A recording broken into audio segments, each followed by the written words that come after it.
Hi everyone, this is Allan Wright, founder and president of Zephyr Adventures, Taste Vacations, and Travel Montana, and I'm here to talk to you again about COVID.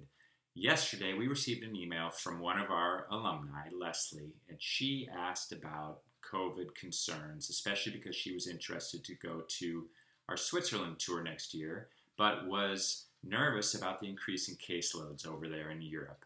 So I responded to her. I didn't really like my response via email. I thought it was insufficient, so I decided I'd better produce another short video and give you my take on what's happening with COVID right now, with a specific angle on travel during COVID as well.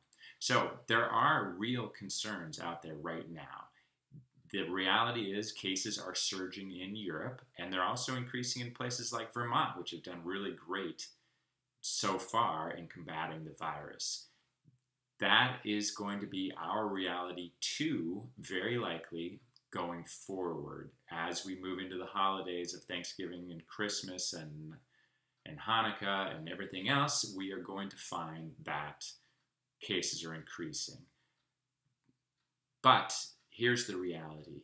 We know that vaccinations are amazing. They reduce your risk of getting infected, but more importantly, they reduce your risk of having severe symptoms, of you going into the hospital or of death.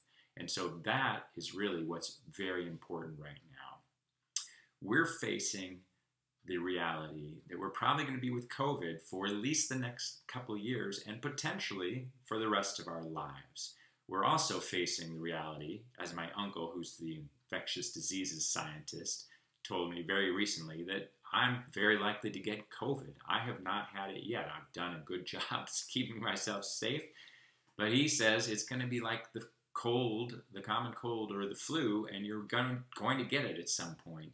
And so in some ways, what we need to do now is adapt to that new reality. We can't continue to live a life that's less than fulfilling based on a disease that's going to be around for a while and for which we have vaccinations and better treatments coming very soon. So I wanted to give you a little bit of a sense of what I am now doing in my life based on that theory that we sort of have to live with COVID. My philosophy is I will take the precautions that are easy to take or that seem very important. And I won't take the precautions that have a big impact on my quality of life and don't do much for actually protecting me. So for example, I'm still wearing masks when I go into the grocery store. It is a low-cost precaution, and I am continuing to do that. I also don't eat that much in restaurants indoors. I don't know who's at the next table, and I don't know if the waiter or waitress is vaccinated also. So I keep that limited. I certainly don't go into bars where the space is probably much tighter and people are going to be right next to me who I don't know. And so that whole thing about who I don't know is critical. I'm again doing dinner parties. We're having small groups of people over, and I will attend other dinner parties at people's houses. I only do that after checking to make sure everybody who's eligible in that household or the people coming to our house are vaccinated.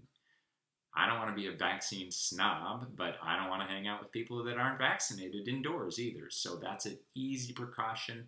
That is one of the things that I'm doing in life. When it comes to travel, I have found that travel is relatively safe. It does not seem to produce a lot of infections.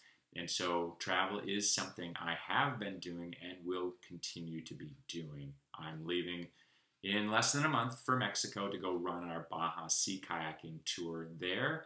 And frankly, I'm not very worried about it, especially because we'll be outdoors quite a bit of that tour. Let me wrap up by talking about what happened with us at Zephyr Adventures, Taste Vacations, and Travel Montana this last year and what we're looking forward to for next year.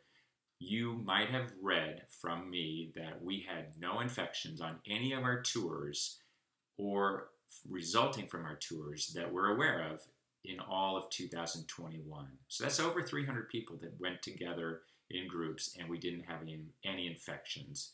We also had 244 people all vaccinated indoors at a conference, and there was no community transmission from that conference at all. So those are success stories, and we did it by requiring a negative PCR test result or vaccination, and by keeping people safe in our own travel bubbles while we were on tour. In 2022, we are increasing this safety precaution of the vaccinations by requiring vaccines on all of our public tours, no matter where they are in the world. If it's a private tour, we'll work with the group. We certainly will still require the PCR test or require vaccination depending on what that group wants to do. But for all of our public tours in 2022, you can be assured that everybody else on the tour will be vaccinated. So what does that mean? I'm pretty confident that we are going to have a surge in cases this winter, but that by next summer during the travel season, it's going to be back down, hopefully even lower. We're going to have more people vaccinated, including the young folks like my daughter, and it should be back, and we should be able to travel again.